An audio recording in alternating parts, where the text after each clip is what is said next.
वृक्षे वृक्षे वेणुधारी पत्रे पत्रे चतुर्भुजः यत्र वृन्दावनं तत्र लक्षालक्षकथा कुतः लक्षालक्षकथा कुतः। जहाँ वृंदावन है, जहाँ यमुना है, जहाँ गोवर्धन है, वहाँ सदैव पवित्र हैं। जरा सोचना है कि ज्ञान आ जाएगा। जरा सा सोचना है कि आपको गृहस्थ में रह के भी वैरागी हो सकते हैं। जरूरी नहीं वहीं बाबाओं की तरह उत्तरकाशी में वहाँ घुप अंधेरे में गंगा जी के तट पे किसी कोठरे में छेद करके वहाँ बैठे हैं, अपनी लगा रहे हैं।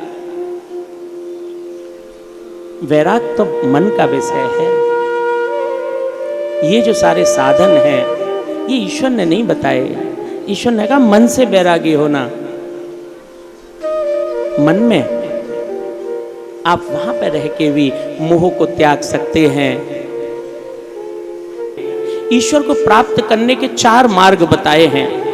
कोई ये सोचा ईश्वर को प्राप्त करना है तो कैसे प्राप्त किया जाए, तो 4 मार्ग हैं ठाकुर को प्राप्त करने के।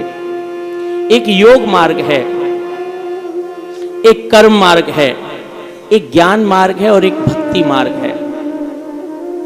इसमें जो योग मार्ग है उसमें तो अपने सारे चक्रों को व्यवस्थित करके आसन और समाधि तक आपको जाना पड़ेगा, तब ईश्वर की प्राप्ति होगी। ये योग मार्ग है। पर योग मार्ग बड़ा कठिन है। ईश्वर को प्राप्त करने के 4 मार्ग बताए हैं सुधियों ने। उसमें जो योग मार्ग है, पहले तो उसमें खान पान सुधारा जाए, फिर आसन पे बैठने का अभ्यास हो, फिर योगी बने, अपनी वायु और अपने नियमन को व्यवस्थित करें, चक्रों को जागृत करें और सहस्त्रार चक्र को जागृत करें, तो ईश्वर के साथ आपका संबंध बनेगा। एक कर्म मार्ग है, यज्ञ अनुष्ठान जप तप करें, फिर ईश्वर को प्राप्त करें। उसकी भी बड़ी कठिनाई है। जैसे योग मार्ग की कठिनाई है कि ये 3 घंटे बैठना भारी पड़ जाता है। 20-20 घंटे कैसे बैठेंगे, कैसे साधनाएं होंगी, कैसे नियमन होगा खान पान का, तभी तो चक्र जागृत होंगे आपके मूलाधार, स्वादिष्ठान, भवाटवी, अनाहट। ये जो सारे आज्ञा चक्र और सहस्रार जो हैं ये जागृत तभी होंगे जब आप एक व्यवस्थित जीवन जिएंगे। कठिनाई से तो सुबह उठ पाते हैं, तो ये योग तो अपने काम का नहीं है। इस मार्ग से ठाकुर रात नहीं लगेगा। कर्म मार्ग की कठिनाई ये है कि आप जो मंत्र बोल रहे हैं, यज्ञ कर रहे हैं, हवन कर रहे हैं, कोई मंत्र गलत हो गया तो वो भी असफल हो जाएगा। और फिर उसमें सामग्री कहाँ है, आज संविधा कहाँ है। लकड़ियां तो पैकेट में आ रही हैं, पता नहीं कि डालनी थी पीपल की और डल गई बंबूर की। घी भी नकली है, डालना था देसी गाय का और डल गया मिक्सचर।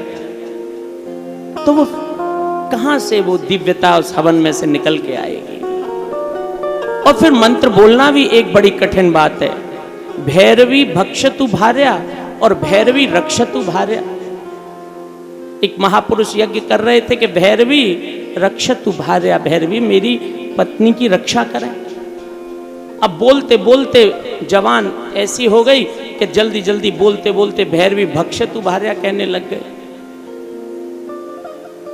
कि भैरवी मेरी पत्नी को जल्दी खा जा, समाप्त कर। तो मंत्र की अशुद्धि से कर्म मार्ग भी बेकार हो जाएगा।